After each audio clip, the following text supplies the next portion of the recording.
Hey, Mickey, how you doing? I'm doing all right. How are you, Michelle?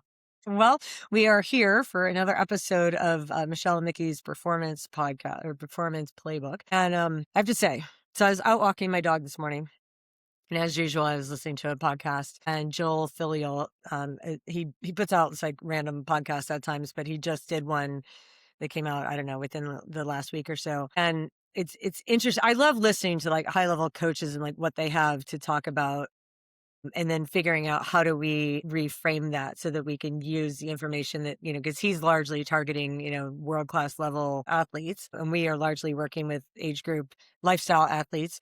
But there's still some things that we can learn from these high level coaches and performances. Anyway, he was talking about the long term athlete development plan and sort of how it works. And he mentioned these three stages, and it really lit my brain up. And I was like, oh, we can talk about that more for sure.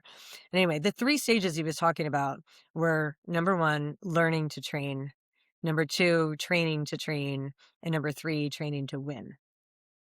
And I remember in my past definitely knowing and understanding the difference between training to train and training to win, right? And that times like largely through that actually most of the training that we're doing throughout a year or a season is we're training to train, right? Training to build enough like fitness and durability and ability to recover so that when we go to do like the train to win sort of block or cycle, that there's where the intensity might go up, the recovery might come down, like those kind of things where Mhm. you can really boost your fitness there.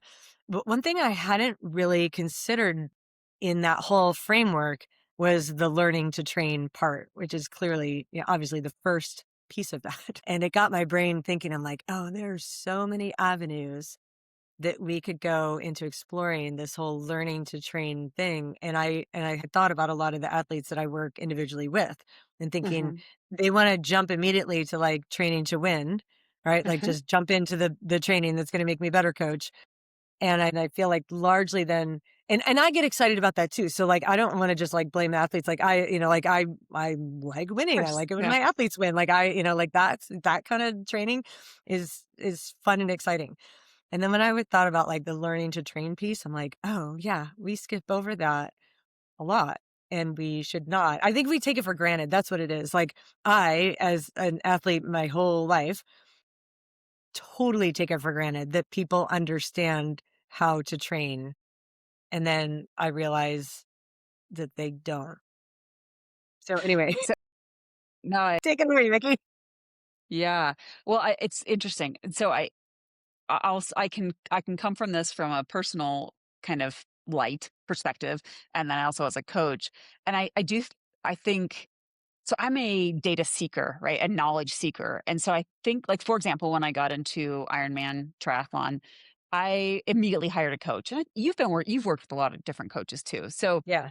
while you may not like you obviously had a desire to learn, right? To learn what it took Yeah. to Well, to be fair, excel, I right? Yeah. started before coaches were actually really a You're true. thing. Yes. Yeah, Right? You know what I you're mean? Like right. I Right. started doing triathlon training in Right. 1990s when like coaches like weren't a thing. So we Yeah. were very much fly by the seat of our pants Right. and figure it out, guessing along the way, trial and Right. error. Yeah. Right, right. I remember you the stories you did share. Um so maybe as a research scientist though, like I want to learn, like learn what's the best technique, what's going to work, what's going to work for the athlete, what's going to work for me. And so it's pretty like ingrained in my soul, this learning. However, I think absolutely I see that there's a component of this missing when athletes come to me, either to get coaching, or you just see it in the culture, right, of triathlon. I would say that there is definitely a missing component here of first you've got to understand you've got to learn what it's going to take for you to do the thing you want to do. So it's not just saying learning to train in a broad sense, although it might be for some people that are just getting off the couch. Like it might just literally be like they're going to do a sprint or they're going to do a 5K, and so they don't have a base, or they've gone so many years between when they were an athlete as a high schooler, for example, or a child Yeah. kid, which is ironic. No, what's the word I'm looking for? Like that still is real. Like you still have that experience, but sometimes we just forget, right? Like what we need to do to take care of ourselves to do the thing we want to do. So Or you have a memory of, like, you Yeah. used to be able to do that, and so you think you Well, still should be able to do that, right. right? And Like, then I it's a rude remember when, like awakening. Yeah. yeah, when you're training, like, in the middle of Ironman training and you've got, like, super high fitness and, like, 100 miles is no big deal because you've been Right. doing it every week for the last 6 weeks. Like, and if right now I went out to ride 100 miles, my brain would be like, "I totally oh, I got that, right? I know how to do that. I've done so many 100 milers in my life," but, like, guess what? I haven't done one in I don't know how many years. It's been several years, and I promise if I went out tomorrow and rode 100 miles, it would feel horrible, and I would be Yeah. surprised, right? Because 'Cause it'd be like, "I Yeah. remember this," like, you think that you know, but you don't really know Right. You don't really know. if it's I been a know. minute. Yeah. Anyway. So yeah, but learning to train. And so yeah, I think that is so I think what we have come up with is we're going to do this podcast session about just part 1, learning to train, and then we'll cover subsequent training to train, which is where I start there with a lot of athletes that have been in the sport for 10 years or 20 years or whatever, and so we're training to train. But I'll say that most athletes, even some of my current athletes that have been with me for a long time, even if they've taken a break or they go on a season break or whatever, or they stepped away for a while, they want to come right back in and we're training to win, right? Yeah, And it's like, oh, whoa, yeah, whoa, we've got to reevaluate where we're at. We've got to train first, and maybe we need to learn to train again. Maybe our life has changed. Maybe we've got kids now, or maybe we have a different job now, whatever. Maybe we've gone through menopause now. Maybe mhm. we've had a big health setback, or an injury, right? Like, we have to learn to train again before then we can train to train, before we can train to win. I'm excited for this topic because, yeah, I think we're both more on the learning, like, we're kinda educators and at our core maybe, and, I think will be a good refresher, maybe even for our listeners that, have been training consistently. When you are doing something consistently and it's working, that's great. Sometimes it's like, why change something, right? If it's working for you, but maybe it's a little reminder to question or things. Think about, well, is there something else I could learn better? I could learn better about my body. Could learn better about my fueling. Could learn better Mhm. about execution, right? Whatever. When I So think about, like, yeah, learning to train, like, the big picture concepts that fall under that umbrella for me are along the lines of understanding and learning how much energy a type of training session will take out of you, right? And like learning and understanding that an easy run takes a lot less energy than a hard run, right? And like how much energy do I need, or like what kind of state do I need to be in before I try to go out and run hard, and like setting expectations appropriately and understanding how like different types of sessions require different amounts of energy, also then different amounts of recovery. And so what if we just start there and talk about that first? yeah, sounds great. Yeah. So I'm So thinking like I think that so something that I've experienced with new athletes who have come to me, and typically in one of our first calls, I will always be inquiring, like, "Tell me about your life. Like, how stressful is your what do you do for work?" I don't actually care what they do for work. What I care about is, like, how stressful is your job, right? Are you on your feet all the time? Is you have consistent work hours where it's 8 to 5 every day, or is it, like, random? Do you occasionally get called in on overnights? Do you travel for work? Like, those things matter, right? Because, like, that will impact the amount of energy that you have, to dedicate to training in your off hours, right? Depending on how many off hours you have. And then I'm also curious about like, do you have a spouse? Do you have kids? Do you have pets? If you do have a spouse, is your spouse supportive of your training, or is this like a battle that you have, where you're constantly like sneaking out to go train? How old are your kids, right? Are they 2 and 4? Because that's a totally different scenario than if they're like 16 and 18.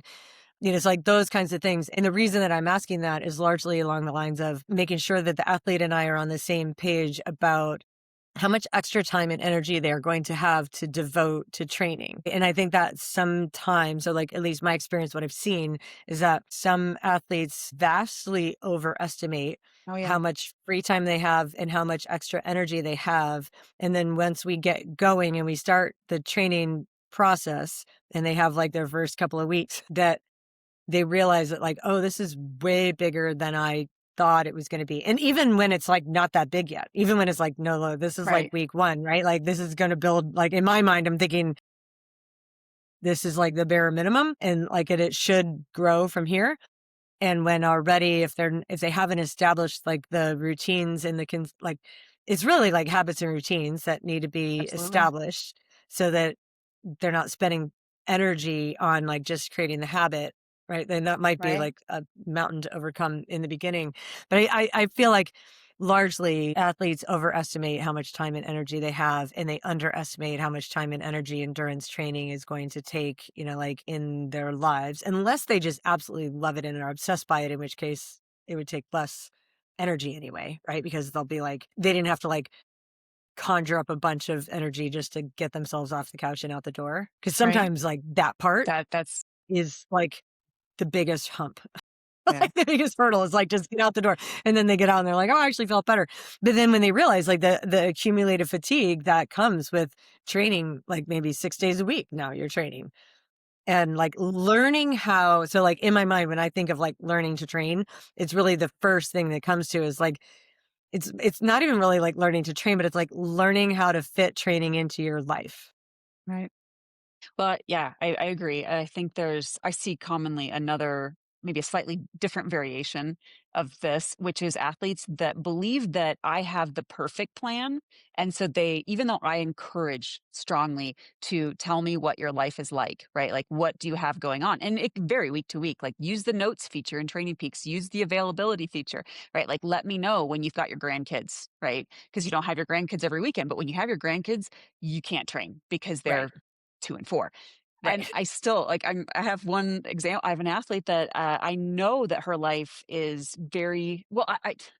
It varies. It varies significantly. There's not a lot of routine because retired. She's retired, but she's I think one of the primary caretakers of her grandkids. And so in this scenario, it's like, well, just give me the best plan to get me to be very fit. It's like, well, the best plan takes into consideration what you've got going on. And I know that your life is not standard week to week to week, right? So if I'm giving you a standard like 2 week on, 1 week off, right? But it's like not going to work for you as well as if you actually communicate to me, I can't train this weekend or I can only train an hour, whatever it is, right? Because that's the best situation is when you have a coach that knows the philosophy, knows the modalities, has your best interests at heart, obviously, and then will work with you, the athlete, on what you can fit into your schedule with some slight tweaks. And some things depend, and this is a hard thing for I think a lot of athletes to accept, which is that they have these big goals, right? Like I want to go to Kona, for example. But right now I'm only able to dedicate 6 hours of training a week. It's like, Yeah, and that's an extreme example, right?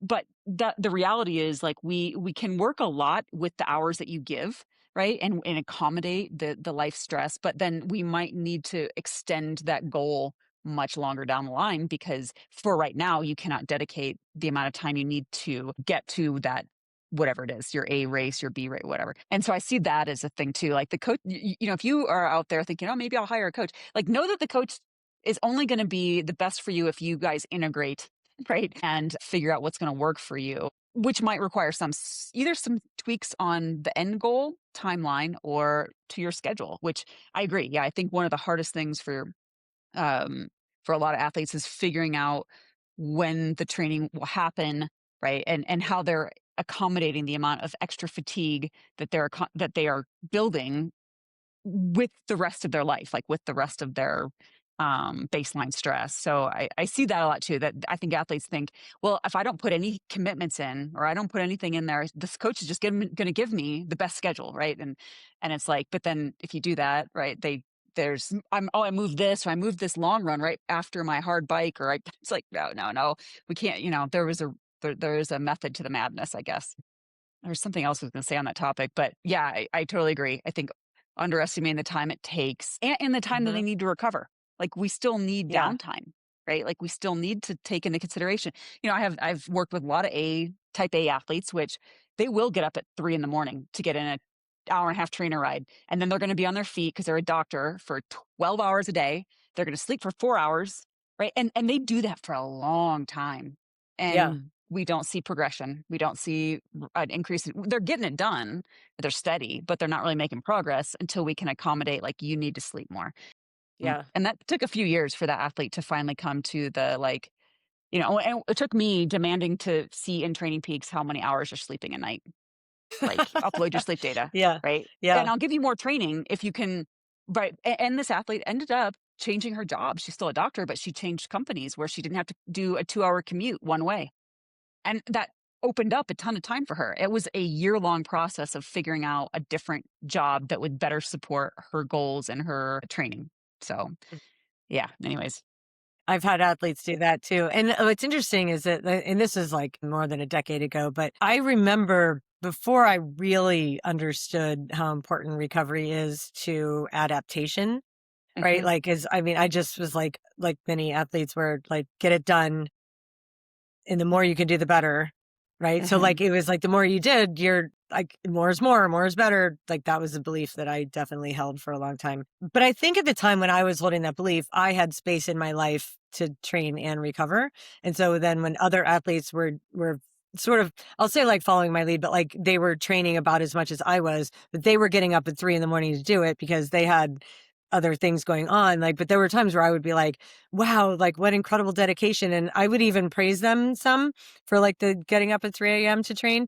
And now I still have a couple athletes that do that. But when they do, I'm more like, my immediate response is like, what time did you go to bed last night? Yeah, Like, like instead yeah, of like, oh wow, how dedicated you are, and like, praising that you're up at, right. 3:30 or 4 and like Didn't you go to training. bed at 7? Yeah. And and genuinely, like, one of them writes back and she says, "Oh, don't worry. Like, I love my sleep, and like, I was in bed at 7:30 last night." And I'm like, "Okay, then, right? Like, if that's the schedule that you like, is to go to bed as soon as it gets dark, and you love 3 or 4 in the morning because like I it's do so that, quiet yeah. and everybody else is asleep, and like that's just your thing." And she assures me, but I check in with her almost every time that I see like, a file that's like, you started at 4? Is that correct? You started at 4? Okay. I mean, then she's riding her bike outside. Are you lit up like a Christmas tree? What I mean? How many lights do you have on your bike? Right, And she's like, right. yes, yes, yes. I have lots of lights on my bike. I'm like, okay, good. Like so this is Yeah, not to demonize like getting up at 3 a.m. and training, but right, no. more a matter of like, where's the recovery, Yeah, piece in yeah. that. And, cause yeah, like that's what, as soon as and so this would go along with like the learning to train, is this understanding that your training is only as good or is only as beneficial when you can recover from it and therefore adapt to it. So if you're doing the training and you're forcing yourself to do the training and you're just piling everything else on top and you don't actually have downtime and time to recover, time to adapt, that's when, I mean, the degree of frustration, and I would say like rightfully so, but the degree of frustration that those athletes tend to feel about their lack of performance when it matters, right? So like, let's say that here's this athlete who has like is gung ho and motivated and excited, and I'm gonna do all the work, and I'm gonna outwork everybody around me, right? And we know that, and I know that I love that attitude, right? Like I'm a fan. But if there's not space built in to recover from that, and by that we're talking about like, just generally speaking, bringing your whole state down into like a parasympathetic nervous system sort of realm, and then eating properly and on time, hydrating properly and on time, sleeping enough hours, having fun, and like just having a balance in your whole world there. When the athletes sacrifice all that stuff, but train, train, train, and train really hard, and like they dig in training and they're focused and they work really hard, and then they go to the big meet or race and then underperform as compared to what they thought they deserved based on the Right, work that they deserve did. And like, and I would yeah, agree with that, right? I'm like, I see for the athletes who do this, I mean, like I want more than anything for them to succeed because like I see you. I see how hard you're working. And in order to have the performance pay off at the end, like there has to be recovery in there somewhere. And neglecting that in an effort of believing that the more is more and I just have to train harder every day. To me, like that would fall under the learning to train mhm, category, right? Because yeah, like we're learning that like more isn't always more, harder isn't always better, right? Like right. that training as much as you possibly can fit in doesn't always lead to the best results in the end. And so when I'm thinking about like learning to train, it's like quite individual, isn't it? For one person isn't necessarily going to be right for the next person. And while that can be frustrating, it can also be the thing that makes it interesting, right? Where it's like, this is like a puzzle and it's like your own individual little puzzle that you're trying to figure out. And maybe you have a coach on your side who's helping you figure it out. And the coach may be able to shine light on some areas of like, you could improve here, or at least ask questions about, you know, what and when are you eating? How much are you eating? What time do you go to bed? What's in the way of you falling asleep on time? How much stress do you have at work or school or whatever? Yeah. I feel like all of that falls under learning to train. And a piece of that that I would just really want to emphasize is that sometimes, and maybe even more than sometimes, like maybe more often than not, going easier than you're capable of going is an area to explore. Like, part of me wants to say, like, is the way, but like, It is. maybe Yeah. not for everybody, but like it would be something to explore. Like, as you're learning to train and as you're learning yourself and you're learning like what works best for you, like you may find that there's way more benefit than you think to being consistent and going easy most of the Mhm. time, right? But then, Yeah. like, being precise with your movement patterns and, like, doing it, like, so you're not, like, moving in a sloppy way where you're not really thinking, but, like, if you're moving in, like, precise ways where you're considering your form and your posture and, like, just how it feels in your body to move easily, and you may be surprised at, like, how much performance you can get out of, like, a block where most of your work is done pretty easy.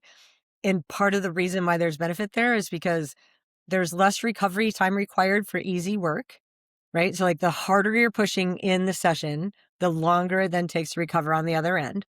And so if your goal is consistency and your life is otherwise stressful, like if there's lots of other stuff going on that's like there's lots of stress there, then the formula for that athlete very well might be as consistent as you can be, which requires you going easier than you're capable of most of the time, right? And you can insert some like little speed work stuff on the days where you feel good and peppy and energetic, but you might find a ton of performances like comes from that, and Absolutely. like that might be your learning to train thing is like of changing the philosophy in your head that you just believe that like you have to push really hard if you want to perform, at the Right. big But race and at the end. I completely agree. And when I start with new athletes, usually on my first Training Peaks notes, I always write notes on the Mondays, like this week is going to feel very easy. And that's by design. I want it Yep. to. I want you Yep. to figure out your routines, figure out your nutrition, your gearing, I mean, maybe not figure it out perfectly, but what do you need to do to make sure that you can set aside the time to get this training in, to recover well, and then show up and do it again tomorrow. And then Mhm. from that space, right, you're actually in the learning to train, you're also setting the blocks in place to then train to train, right?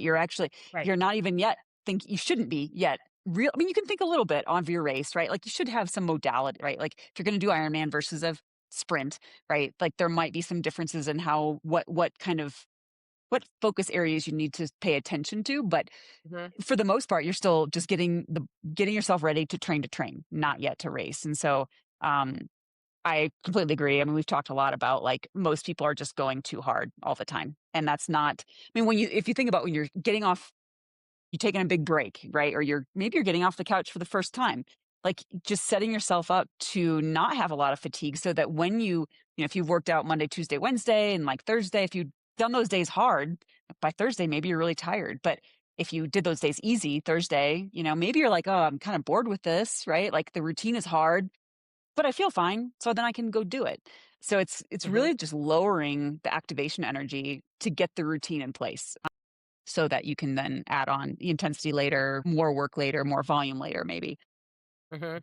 So yeah, I think learning to train also has a little bit of understanding one your end goal, right? Again, if it's Ironman ultras versus something shorter, like what are the ranges that you will maybe be competing at? Not like I will be competing at this power or this heart rate, but like Ironman is going to be a lot of easy work. It's a long day for most of our age groupers, right? It's a long day for pros. So I think, especially in that light, or even 70.3s, a lot of my athletes are just doing 70.3s now. You know, a lot of that is zone 1, zone 2 well, not maybe zone 1, but, 2 and 3, zone 1 has its other benefits for recovery, and I think that we've talked about it before, most people show up and zone 3 is very comfortable. So, zone 3, maybe I touch into zone 4 because I like to go hard, right? But you're not gonna be racing your 70.3 in zone 4. I mean, you might touch into it to get around a pack or maybe at the very end of the run if you've fueled really, really well, right? I think so learning, like, what are your ranges and exploring very, very Mhm. easy.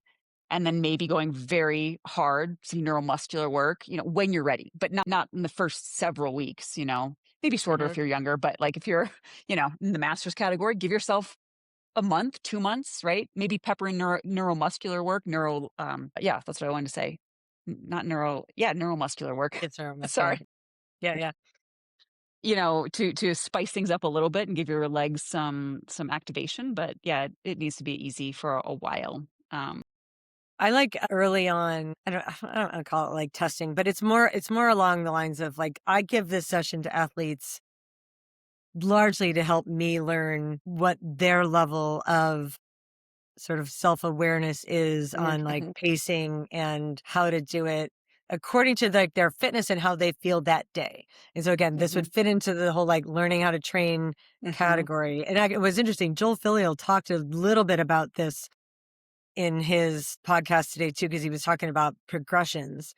And it caught my ear because I was like, oh yeah, I do that too. Where like I'll give an athlete, say like a 6 mile run, and I'll be like, descend miles 1 to 3 twice. Right. And just go by feel. Like, I don't want you to look at pace in the middle of a mile. Like, just set your watch that it beeps at you every mile. Largely go by feel, wear heart rate, but don't look at it. Like, this is just an early session to help me mhm. understand where is this athlete at as far as like understanding, you know, Pacing how things or feel effort and pacing delta, and yeah. progression and effort and like all of that. Right. And it is really interesting. That is a way harder session for athletes to nail, for like most athletes to nail. Like, I really just I don't even expect them to nail it. I'm more like surprised if they can and they're Mhm, good at it. Because with the first 1 to 3 can be pretty easy. But then like backing off for mile 4 and going easier and then building again for some athletes is really hard to do, especially if they're not like actively looking at their watch and using the mhm, data. And I'm like, no, I want to see if you can do it like by feel. But Joel was talking about in his podcast, because again, he's talking about world-class level athletes. This absolutely applies to the rest of us as well, is that, you know, acknowledging that we're going to have good days, we're going to have, like, I'll call them bad days, but like just days where energy is lower for pick a reason. There's 100 reasons why this is a day that energy is lower. So he was saying he really likes to use progressions in his training. And I've told athletes this too, like even at masters, like master swimming, where we'll do, sets where like, descend 1 to 3 or like pacing games or whatever. And I'll tell them like, look, you can win this workout even if you don't go that hard or fast at the end, because it's all about the pacing. It's like a pacing game. And if you look at it like it's a game and I can win without having to like set a new PR, then it's like you can do that even if if your energy's super low, or if you know your fitness is not that deep because you haven't been training that much lately. Like, just the key is to start easier. So it's like the level of self-awareness that it takes to run 6 miles, to send 1 to 3 twice through is massive, right? And it's going to differ on a different day, because you'll have some days where you'll be like, I feel great. And you'll know that like, oh my, I'm like totally on. And even when I'm pushing, like when you're fit, you can push like moderately strong and know that like 100, I'm positive I have another gear here. And I know that because like I've trained enough to like have the experience of knowing what it should feel like, what it does feel like, where my limits are, right? And then I back off and boom, boom, boom, build again. And then other days you're coming back from being sick, or you're coming back from a break, or you just had like a giant fight with your spouse, or pick the reason, right? Or you're like, I'm on edge right now. Almost every time they overestimate how, like, they just think, oh, well, normally on a good day, this is how strong I could go. So therefore today I should be able to do it. But the reality is that like, depending on the day and your energy level, like you might not have access to that gear today. And that is a really high level, like skill that is challenging for yeah, a lot of yeah, athletes. But yeah, wow, what a valuable thing. And talk about learning to train. Boy, when you have that knowledge, that level of understanding that like just today, I didn't have as much energy, and therefore I started easier than normal, and I only progressed at 80% instead of 95%, right? And like that was the right thing for me to do today. I'm like, that athlete has some like training maturity, or like that athlete knows and understands more than a newbie athlete for sure. yeah, yeah. I completely agree. I do use progressions, maybe not quite in that manner, but I think that's a great protocol, right, to test, like just yeah, what is your capability of feeling? Mhm. And a lot of people, especially with the rise of smartwatches, like we've either they may have had it, but they've lost it, or they don't train it as much, and data fails. Like you could lose your watch in a race, right? You got to Mhm. go by feel, or your power meter, or your heart rate strap, or whatever. So yeah, it's a good one. Yeah, yeah, I think another sort of category under this, like, learning to train is, and it goes along with what we were just talking about, is that, like, learning how to, and this would go, like, if you have a coach or you don't have a coach, either way, but, like, learning how to understand your state and the state that you're in on any given day, and then adjust your training accordingly based on how you're feeling. that's a tough And one for people to do. usually what we're talking about there is like, okay, and this would go in for like a coach athlete. And this is when I know that like I'm on with my athletes, like where when I've got a good relationship with the athlete, usually it takes at least a year of working together before like we get to this point. But like I'm trying to teach them that I'm writing your week, like assuming things are like normal, right? Assuming that everything is just like that you feel good. Unless I know otherwise, right? If I know you're coming off being sick, then it's different. But like I'm assuming that things are normal. And so we'll typically come up with some sort of rhythm where it's like, you have this, you have a key day on Tuesday and Thursday and then Saturday's long or whatever. And so, but if I'm giving you a key day on Tuesday and we're just in that rhythm, but like if you woke up and you feel sick that day or something happened on Monday that was like extra stressful and like you just don't have it, there's a lot of type A, very driven athletes that are like, well, my hard Yeah, workout's Tuesday. So like, I'm just going to gotta do barrel Tuesday. through, and like and push. And I'm trying to teach them that like if you wake up on that day and your body doesn't feel ready to do it, your best bet is to not necessarily skip it, but just reduce the intensity way down and make it easy. And then like just push that hard session back to like Thursday, or maybe it's even next week, depending on like what is the thing that got in the way of you having the energy to like execute it appropriately, but not only just execute it appropriately, but then also recover from it afterward. And yeah, that again, learning to train, learning when is it appropriate to push. And Right. it's not on Tuesday just because your coach said Yeah, Tuesday's the key I workout, even if every Tuesday usually is a day, like not every Tuesday will be like, right. you know, Right. Absolutely agree. Yeah. And it's so hard. Right. I do the same thing. Right. Like you can push I'll even put in the pre-activity comments. If you don't feel good today, push it off or mhm, reduce the wattage, right. Or the heart rate or the effort or whatever, the pace. mhm, And I can't tell you how many times, yes, again, like if I've worked with an athlete for years, but it usually is like years, maybe even more than a year, yeah, to be like, yeah, I reduced the FTP a little bit, or I reduced, and then sometimes it is like I felt really good, so I upped it, and I'm like, great. yeah, yeah, And the other thing is, again, learning, and I partially blame, like, there's been a ton of benefits for Zwift, right? And the virtual training options, tons. But the fact that even if the coach puts in a range, which I always do, almost always put in ranges of like for the pre built bike workouts, because it's a range, right? Zone 3 is a range. It's like not exactly this number. But if you upload that range of workout or that range of power to Zwift, it's just going to take the average, right? And so it's like no, it takes the top. It takes it the takes the highest top. level. Oh, It great. takes the top. So yeah, I mean, I've So actually stopped putting in ranges because it takes the top of it. oh, And so shoot, I'm that's like, so forget it. So I just put stupid. in a target and I make the So target just like in the middle of where I want it to yeah. be. Well, I Because I'm like, I know that it's gonna look like they're just gonna go to the very top of the well that's range so if I give them a range. It is not back the in middle, it is the top. back in the day it was the middle. I am fairly certain because I was writing my own workouts and doing them in Zwift. But that's really frustrating that it's now the top. I don't know if I'm going to do that because I refuse to accommodate a stupid program like that. It's not an on off switch, folks, right? Like there's a range, there's a reason that there's a range because it's not like you get to this power and then you're good for the right. Like maybe it's too high, maybe it's too low. Like use the range. Um, that's been I think it's been a detriment really for Yeah. some athletes that are so tied into like, well, I have to hit this number. If I don't hit this number, I'm failing. And it's like, no, that's not the case, right? So that's I don't know where I was going with that other than now you've just told me that I'm even more frustrated with I haven't been on Zwift in like 2 years. I'm happy to not be on Zwift anymore, but anyways, Yeah, we were talking yes. about training Yeah. sessions that like and matching your training to the energy that you Yeah, have right, that right, right. day Yeah. and not necessarily just, going, Right. all out. The one Yeah. the one caveat that I would say there, and again, this is like what a smart experienced, mature athlete will do is be able to look at the whole training, like, and this is assuming you've progressed at least to the point where you have some hard day, because in the beginning it would be like, look, just try to hit all of these training sessions and just like check a box and be complete on all of them. And like none of them have to even be hard necessarily, but just show me that you can fit all this into your week and still manage. And then we will build, from Right. there. And so like once we get to the point where now we have a couple of key sessions in during the week. So we have some easy stuff, some harder stuff.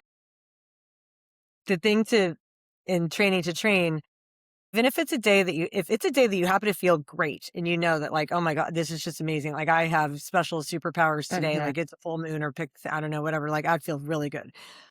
And like you're better off taking that key set that was meant for Thursday and like moving it to Wednesday and just doing the key set versus like just doing your normal like easy workout, but doing it at a moderate level.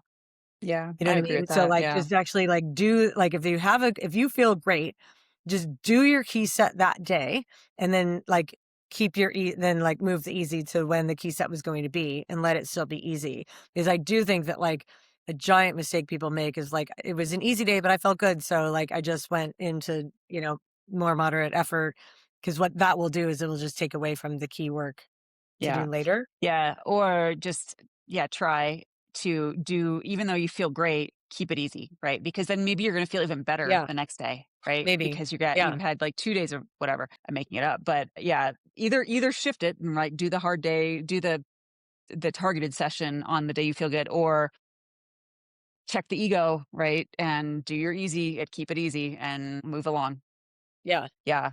The one thing, I don't know if you get this, but and because I've restructured my coaching to only be at a week at a time now. Like I used to do like a month and 2 weeks, and I would commonly get with the longer build outs, right? That people would miss sessions and then they'd load them. They load up, yeah, right? yeah, Like I did all these makeup yeah, sessions. I'm making, yeah, like huge, right? And then it'd be red yeah, for like days and then makeup yeah, sessions. And I'm like, oh my yeah. God. So I don't even offer that anymore. I will do customized stock plans, which maybe people are doing that.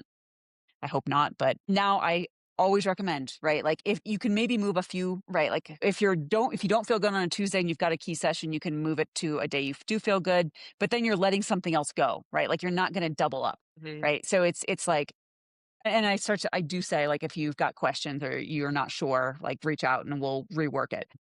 But I basically said, or you just skip the session. If you're so fatigued that you cannot even do an easy walk, right? Like that's always the minimum. Like if you are so fatigued, and usually if you're getting sick, then you should just be in bed resting. Yeah, But the next piece of advice is like, then I just want you to skip the workout and I want you to go to bed, right? And get up and just yeah, do the next, like, I hate the makeups. Like, we're not making this up. Like you've missed it or maybe one makeup, right? But like, let it go. It's not like if you rejigger all of this and like try to do all these makeups, you're actually building fitness. Usually you're just building yourself a massive fatigue hole and then you're going to fall off training again. Right.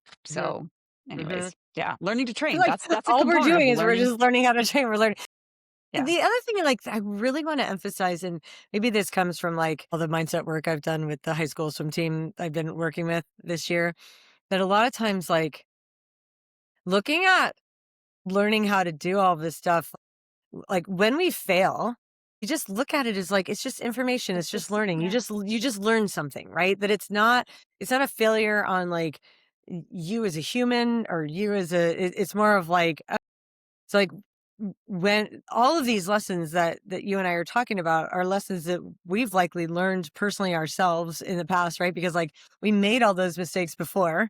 So like I don't know. I guess I just like don't want this to come across as like preachy, like, well, we have it all figured out. And like, No, like, yeah, look, no, we you're learned all the lessons the hard way. And as you're learning these lessons, I mean, that's the whole thing about learning. Like we're learning to train is that you're learning where your limits are and like where you tend to be overzealous and decide to like bite off more than you can chew.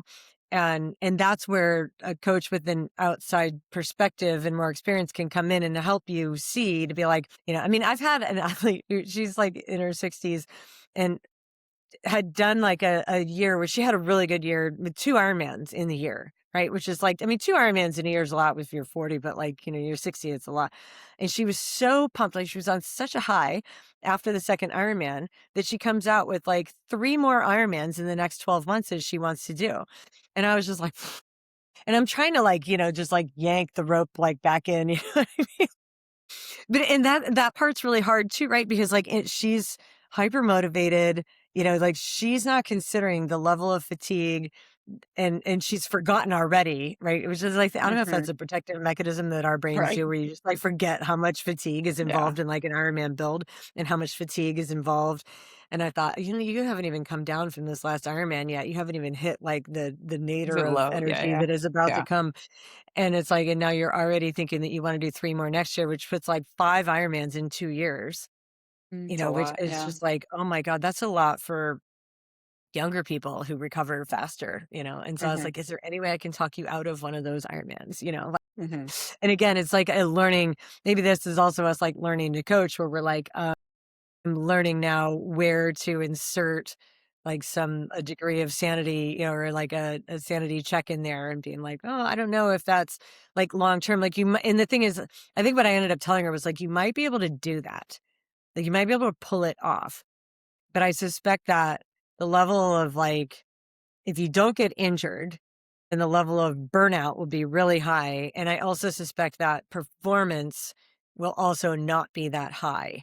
It Uh-huh. won't be like as high as it could be if we focused up more like ideally on like one Ironman. But if you have to do two, then like, okay, two, but like scrapping that third one because it's unlikely to help you. Like if your goal is performance. Now, if your goal is like, I just want to travel the world and I want to see all these places and I'm going to do Ironman because it's a great way to like see the city or whatever, right? Mhm. And you're just going for not your best performances at those, you're just going to complete Mhm. them, you know, depending, maybe that would be an okay thing to do. But I think for most of us, 5 Ironmans in 2 years is a recipe for burnout and Yeah. learning where your limits are. And I would say this, the reason that I know that is because like I did that to myself. I saw other people do it to themselves, right? And like now the goal is like, "Oh, I'm going to not let you do that to yourself, or I'm going to try Yeah. to prevent you from doing that to yourself." So Yeah. yeah, learning where I your did. limits are. And Yeah. that's the whole Yeah. point though, like learning where your Right, limits are. learning. Sometimes you have to like go above them and like pick the sort of safe environment to fail in. Meaning that Right. like this is a Yeah. race where I don't really care, or like this is a training session that like if it goes south, like it's fine. I'm okay with that. I'm not gonna beat myself up. I'm not gonna decide that like I'm an unworthy person. More a matter of like I just want to see like what happens if I do this progression run, and if I do, if I push to this level at mile 3, like, can I do it again at mile 6? Like, if you might be at a place where you're like, that's something for you to learn.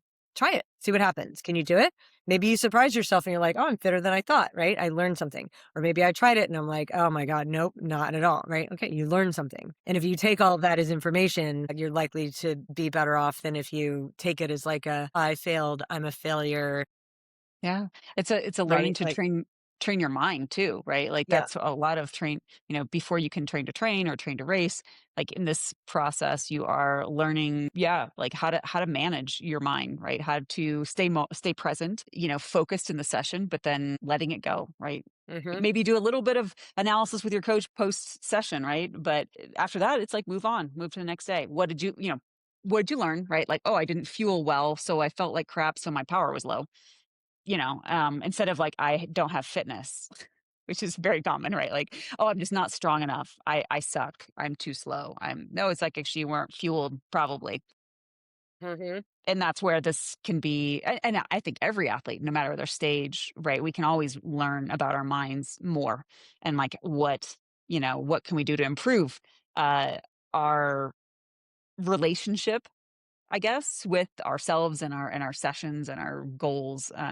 So yeah, but That leads me right into like this next point that I wanted to make, whereas like part of learning to train is learning the difference between like, I don't feel like training right now and that's a good one. my body actually needs rest, right? Mhm. Because sometimes those are the same, right? And like, so like this is the mind body connection, right? So like our mind informs the body and the body informs the mind. So it can really go either way. And so there can be times when your body is physically not ready to train, where rest is genuinely the better thing, then and then therefore your motivation is low to get out the door, right? Because your body is telling your mind, I don't want to do this. And so therefore you will be unmotivated. Right. And like, that's sort of the ideal scenario, is that like your body's not ready to train. You know yourself. And usually you're like, I can't wait to train, but today I don't feel like it.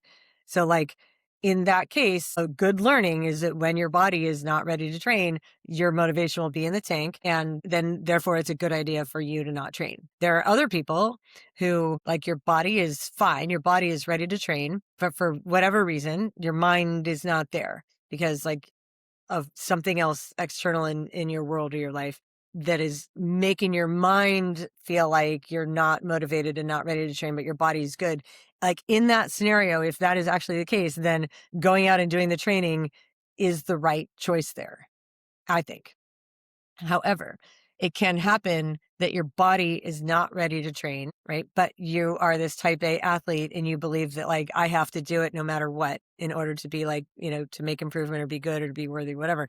And you will override those feelings of fatigue that you're getting from your body and decide that I will dominate my body and my body doesn't want to go, but I'm going to be tough and make myself go, right? Which is like, and that's a mistake. But like learning the difference between those, I feel Mhm. like, and I've had athletes ask me this and I'm like, that is one of the best questions ever. Like I absolutely love that question. And the way that I answered it, I'd be curious to hear like what you have to say about this too. But the way that I answered it was that to take the cues from your body, because here's the thing. So like our physiology doesn't lie.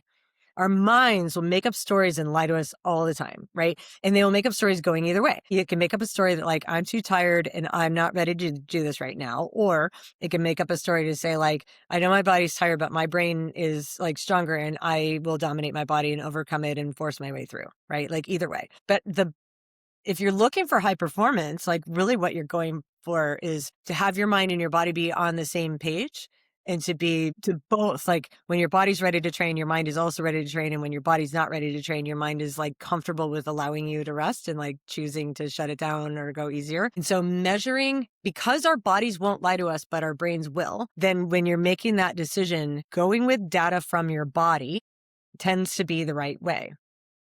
Specifically, it would be your breath or what your heart is telling you. And by your heart, I mean like HRV, morning resting heart rate, like those kinds of things. And so but those can be hard gauges to use if you're not using them regularly. So Right, if we're going to go absolutely. like learning to train, then it's like your morning heart rate only matters if you know what it normally is, like on good days, on tired days, right? And you've been measuring it for a long time. And so you have a really good understanding that like, usually this is my morning heart rate. And today it was 4 beats higher. Huh.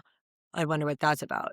Right. Or like Mhm. I measure my HRV and I see, and normally it's in this range. And today I woke up and it was in the gutter. Okay. What is that Yeah. about?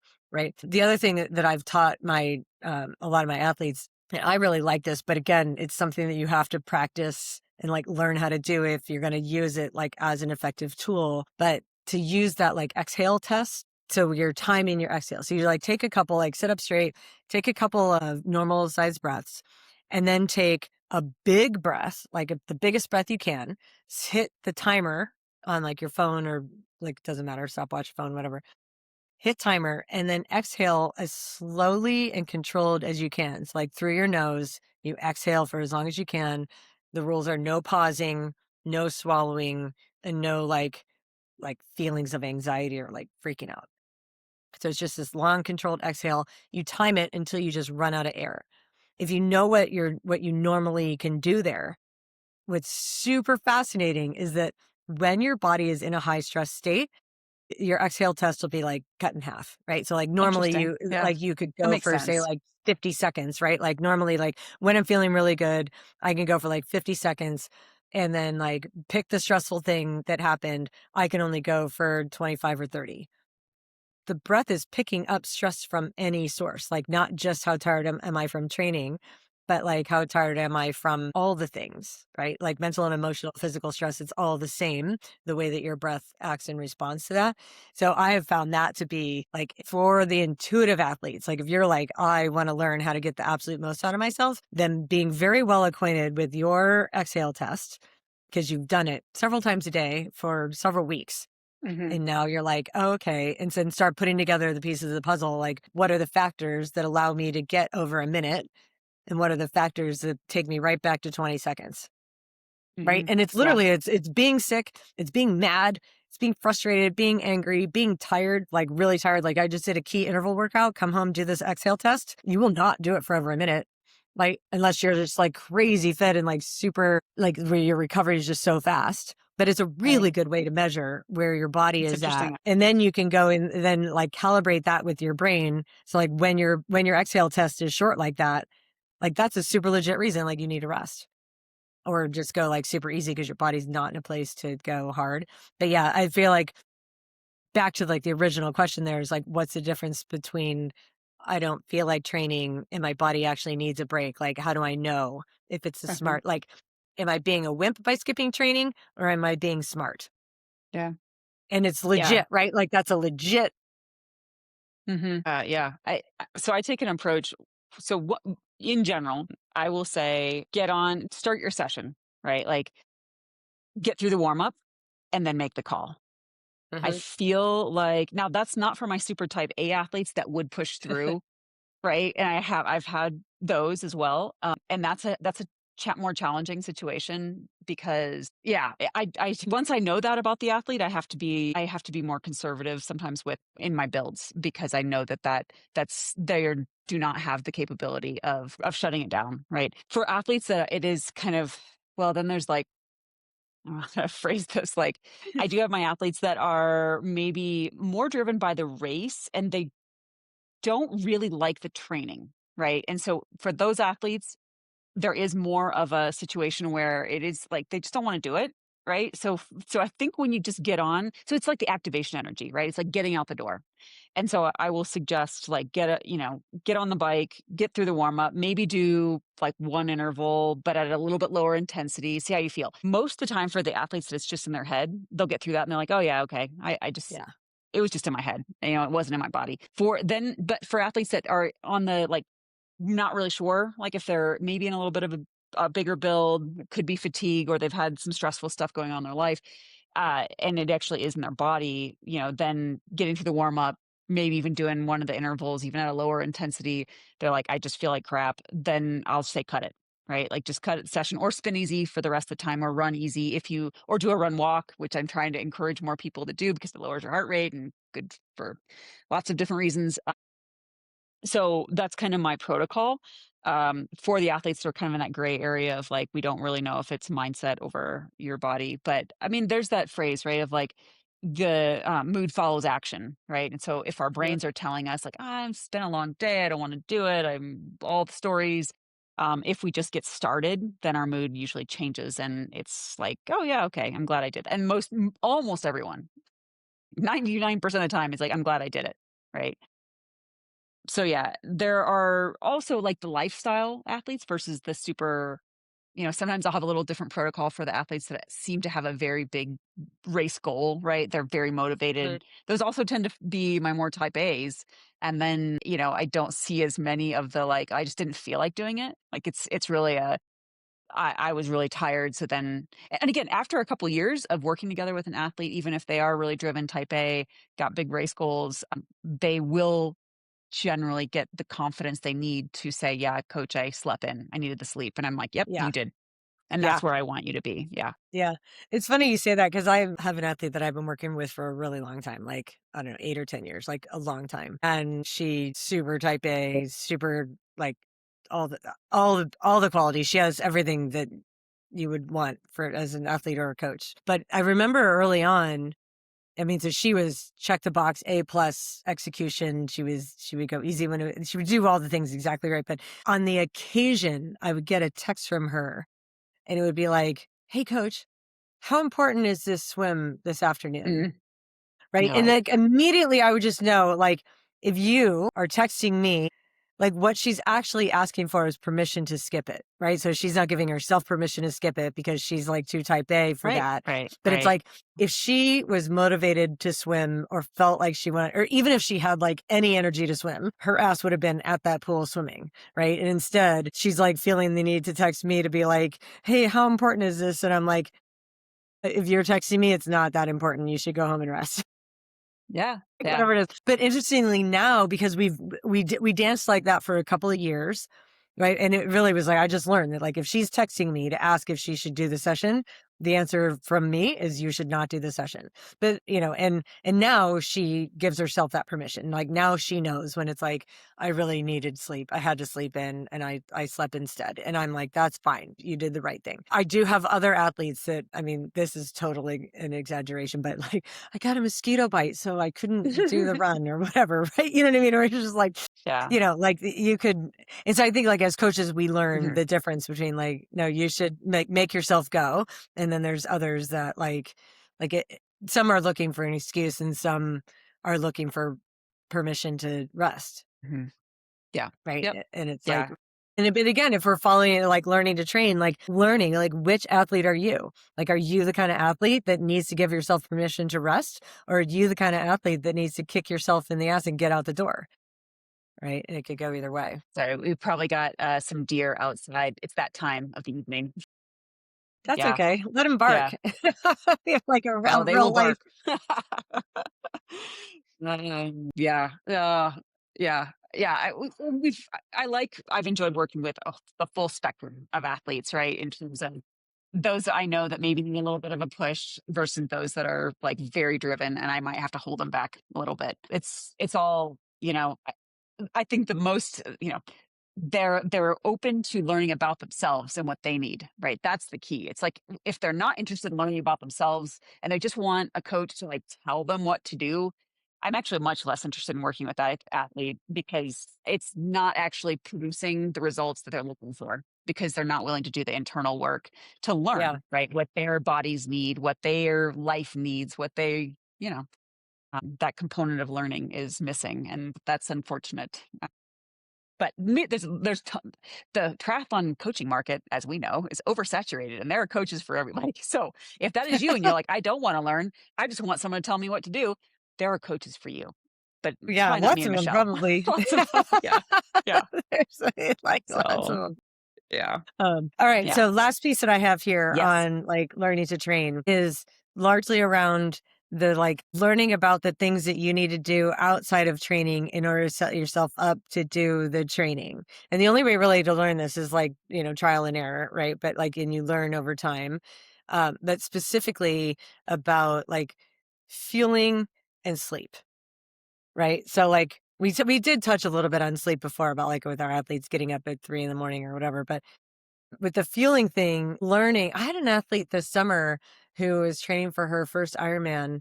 And it was really fascinating because she had like somewhere along the lines, like when she was young or whatever, like she had heard that you shouldn't eat before you swim and you shouldn't eat sure. before you run, right? That like remember that remember do you remember those rules when you were a kid? Like it was like if you ate, you're not allowed to go in the water for 30 minutes. And like Right, and because I'm you're like gonna like 10 and I'm at the pool all summer, be like, I just ate lunch, but I'm not allowed to go in until 12:45, where did and then that I could come go in. from? I don't know. People thought we were going to get cramps or something. And now I'm like literally eating on my way down to the pool. I mean, I'm Right. eating as I'm walking into the pool and you're like, actually, this is fine. So like, yeah, you can dispel some of the myths about like not eating, but she definitely had it in her head. And there was one workout that she wrote about. And I think she said like, I skipped this because like I didn't get to eat lunch. I was busy at work. So I didn't get to eat lunch and I was really hungry. And I felt like I needed to eat. And because I ate then like I couldn't run. Yeah, I've Right. I've And so had like that was her thinking. And I was like, that's interesting. So like you learned somewhere that if you ate, then that you couldn't run. And so, like, let's go back and examine that. And I'm like, number one, you're doing an Ironman. Like, part of Ironman is training your gut, And like, and yeah, I reframed it for her. Like, what if you just looked at it like, I mean, maybe you wouldn't want to go to the track and run intervals, like if you just ate a hamburger, but like, honestly, eating something like that and then learning to like run easy or just walk easy through that. And like, that can be some of the best gut training you ever do.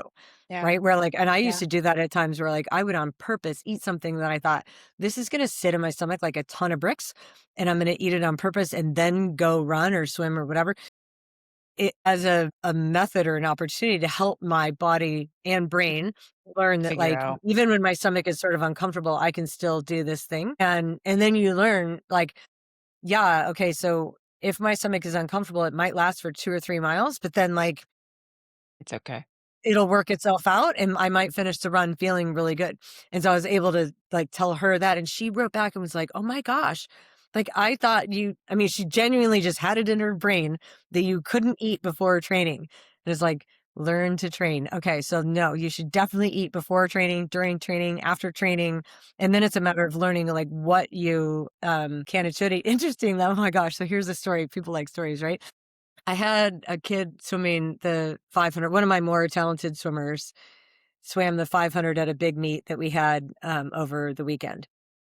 And, like, this is a kid that goes, like, right around 5 minutes for a 500, right? So he's, like, super fast swimmer.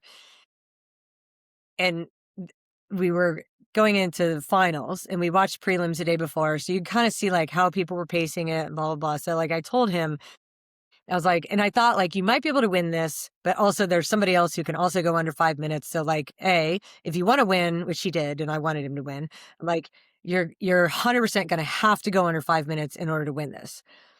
Because, like, that other guy's definitely gonna go under 5 minutes. So if you wanna beat him, like, that's what's gonna be required, which means that, like, there's gonna be 5 guys that are gonna take it out in a 50, right? So then you're gonna have to, like, either decide to do that with them or don't be surprised when they're doing it. So, like, don't let it get into your head and you're pacing yourself like metronome, like, you know how, but, like, you can choose how you wanna do that. Anyway, it was so funny. So, like, I'm watching him race, and sure enough, like, everybody takes it out really fast.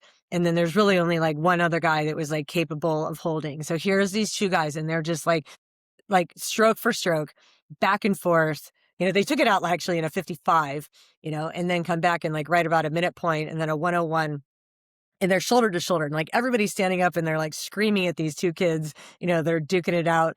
And like I told him, I'm like, it's gonna be a dogfight, like, dude, this is what you're gonna go after. But I start watching him, and he starts taking like, before one of his turns, like right around like the 250, 300, he took a turn, or took like he did like a head up turn, like head up, almost like you would be like you're breathing to like sight for open water. But like you would never do that when you're swimming in the pool, right? Like you turn your head to the side. But like right before he went into the wall, he lifted his whole head and chest up to like get a big breath before he like did a turn. And I was like, uh-oh. I was like, he's dying, right? Like I'd never seen him do that. I thought, Yeah. oh, this is the problem. And so anyway, he ended up going 4:59, but he got second because the other guy, like after that, the other guy took off a little bit and got him by a couple seconds at the end. But it was a valiant effort. It was a great race, Yeah. really fun to watch. Yeah. And then afterward, I was like, "What did you learn?" Right? Because like this is, so he was like happy and excited. He's like, "That's the fastest 500 I've done." So I'm really happy with it. And what did you learn? And he said, "Oh, well, like, I definitely shouldn't have eaten," he goes, "I ate, like, a bag of chips right before."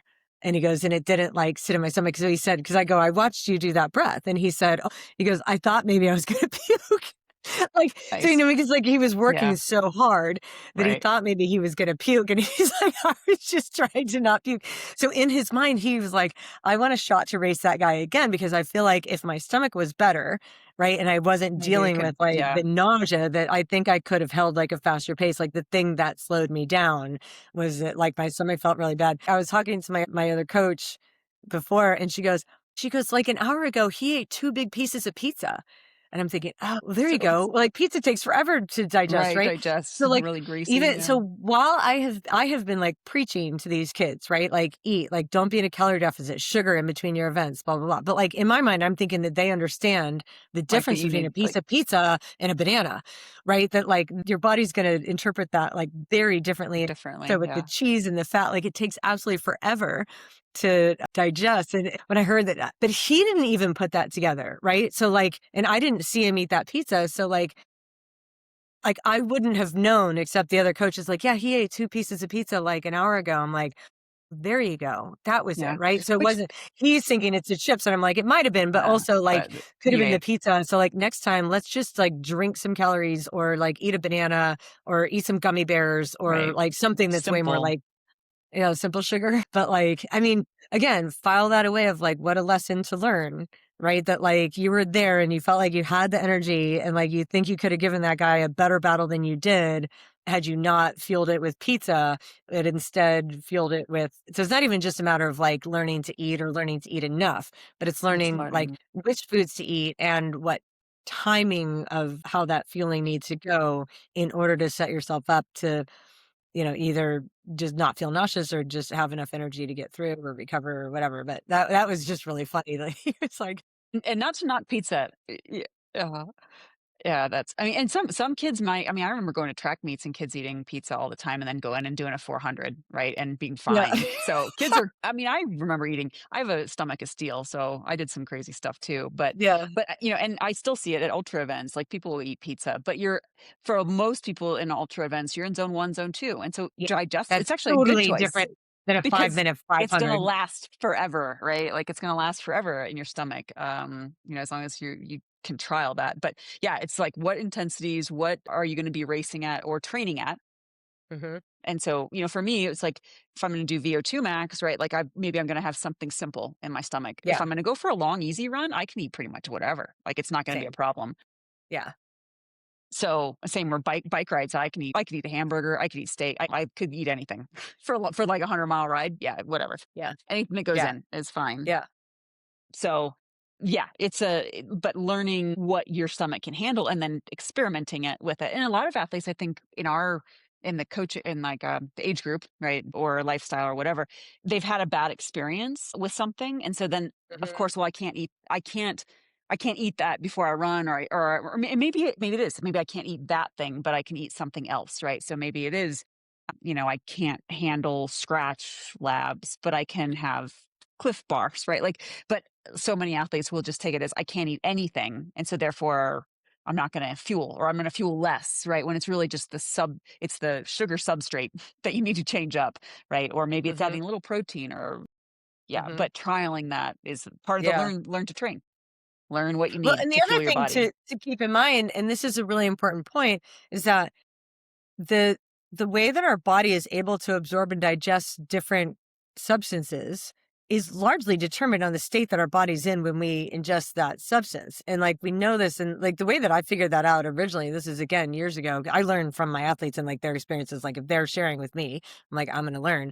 That it's like I had an athlete that was under a lot of stress at home, and she was deciding about like and her body was rejecting a lot of food that she was eating, right? So she's eating this food and she's having these reactions, or she's bloated and she's farting and she's like just going like, my body is like not absorbing like all this food. And what was happening is she was determining that every time she was having an adverse reaction to something she ate, that it was that food. And she had a nutritionist, somebody told her, keep a log, to write all the things down that are like bothering you. And like what she was realizing is like it's everything, right? Like it's So then everything is it's just bothering it's her, right? And then it's like she goes on vacation and no stomach issues at all, right? She can eat anything. Like all the food that like totally bothered her at home, like didn't bother her when she was like on vacation. And I'm starting to see this pattern, and I want her to see it, but like usually the best way for people to learn is for them to like discover it themselves instead of being like spoon fed. And so like I was asking her, I'm like, what do you think the difference is Mhm. between like, what do you think the difference is, right? Like that food doesn't sit well at home, but it's fine when you're on vacation. What do you think? And she's like, I have no idea. I don't know. Right. Like, so she wasn't putting it together. I'm like, what, like the stress level or there's something that's happening at home that's putting your body in a state where it's like, it's prioritizing other functions besides digestion because like at home, you're not in a state where your body is able to absorb that. And I think that's one thing that she wasn't like, it was like a piece of the puzzle that she wasn't putting together, is that the way that our bodies are able to digest or absorb different foods is highly dependent on the recovery state or the stress state that you're under at the time. So like the more relaxed you are, like that's when your body will be able to digest just about anything. And so this isn't super black and white because it's going to be different for different people, but understanding that like if there's something that just because one time that food didn't sit well with you doesn't necessarily mean that that food is the culprit. It could have been the state that your body was in when you consume that food, but then like you blame the food instead of Yeah. like Yeah. that And state, right? I've also I've had experience with athletes that had a lot of food fueling issues, right? And they were trying all the different products, they ended up working with the nutritionist that had them do the FODMAP. And what was eye opening, right? It was not the fueling so she had problems with the fueling on the ride or the run, right? Either GI distress, feeling nauseous, right? But when she did the FODMAP and the journaling, the detailed journaling of what she was eating, she could tie it back to what she ate the night before, the week Yeah. before, right? It was like a systematic GI tract upset that was then culminating in when she would take in nutrition on her rides, right, or runs, then she'd get this GI upset, right? But it wasn't the actual fueling product because it was happening with similar or different fueling products. It was a tough thing to try to figure out, but I think Yeah. there is like systematic through your stress levels as well as what you're eating outside of training that matters, for your gut, right? Like the gut is not just operating independently when you go into your training session. You're like, it's now my training gut. Like, no, it's your gut Yeah. outside of your, you're right, like you're still your gut when you're at work and when you're, so all of the stuff you're putting in, and sometimes even days before or weeks, like for some food allergies, it's like it takes a long time for the gut to kind of refigure out what's healthy for you, as well as yeah, systemic stress and Yeah. cortisol. So Yeah. absolutely agree. Yeah, Yeah. figuring that out. Right. Yeah, very Yeah. important. So Yeah. So if we were going to summarize all of this, it's like the yeah. learning to train piece, it what matters is like learning how to be consistent, learning how to be realistic, and then when, not if, but when you start running into problems that are impeding your ability to be, consistent, getting to the root of what is actually causing that problem, right? Because it Mhm. may not be the most obvious answer. And that's like a really easy, like right off of the thing we just talked about with the fueling. You know what I mean? Like it's easy to be like, oh, well, this is the reason why this is a problem. And it might be, maybe, but also like if you dig deeper, like there may be something else underneath that. And honestly, I feel like if we're going to do this like 3-part series where we're like learning to train, training to train, training to win, which will be the next 2 episodes we do, which would be cool. I think that the learning to train is not just a phase, but Yeah, it's like yeah. a all the time. Like all the things that we talked about here, they're easy to overlook, easy to skip by and just wanting to get to like the meat of it, right? But no matter what, even if you're in a training to train phase, you're still going to be learning about what's working for you and what's not. And so like in a big picture way, it's just about being realistic and being aware and Mhm. being honest. Yeah, Right? And, like, not absolutely. bullshitting your about, like, "This is why," or, like, trying to come up with a reason that isn't related because that's easier for you to manage mentally or emotionally or whatever. But, Yeah, absolutely. yeah, Yeah, it's kind yeah, of like they're almost as like a cycle, right? And there might be phases where you're in a training to train, everything is going really well. You're observing, you are not being overly judgmental. You've got your fueling mostly figured out. You can accommodate the stress from your training and your life. And it's not like we're saying, for those of you listening, like that you need to always be in this like learning, pinpointing, trying to understand mode. But it's good to check in, right? And I think when you do have a bad session or maybe a good session or then you could go back and say, okay, well, why, right? And what did I learn from that? Or maybe I did, quote unquote fail. I don't really know if that's a thing. Like yeah, I don't know if there is a true failure, right? You can always learn something. So is it yeah, really a failure? But yeah, so going back to that the cycle of like, okay, well, now what can I learn from that? And so we can be improving. And that's yeah. I'm sure that yeah, the elites of the elites are still in, like, they still use the learning to train phase.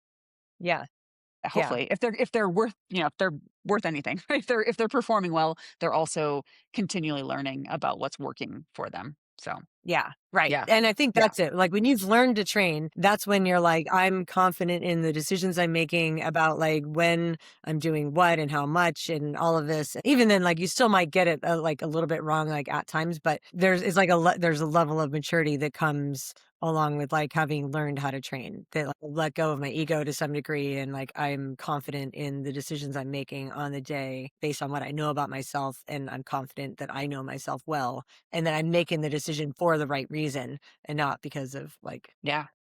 Yeah. yeah. Well, next Yeah. time it'll be fun. Excellent. We'll talk Okay. about training to train and, like, what does that mean, Awesome. training to Yeah. train?